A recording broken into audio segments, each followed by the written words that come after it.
দিচ্ছি আমি। এই হলো 1.5 কেজি ঘি যাবে, 1.5 কেজি। দেখুন 1.5 কেজি ঘি চলে গেল।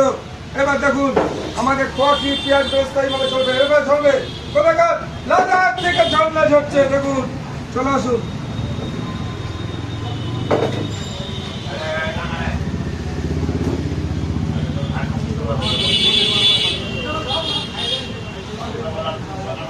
দেখুন আমুল বাটার এইভাবে ঝরে ঝরে পড়বে। বলা হয় বাটার দেওয়া হয়, শুধু বাটার আর বাটার। দেখতে থাকুন কিভাবে পরিমাণে বাটার দিয়ে দেওয়া হচ্ছে। জ্যাকান্ত আপন স্পেশাল সরাসরি দেখুন।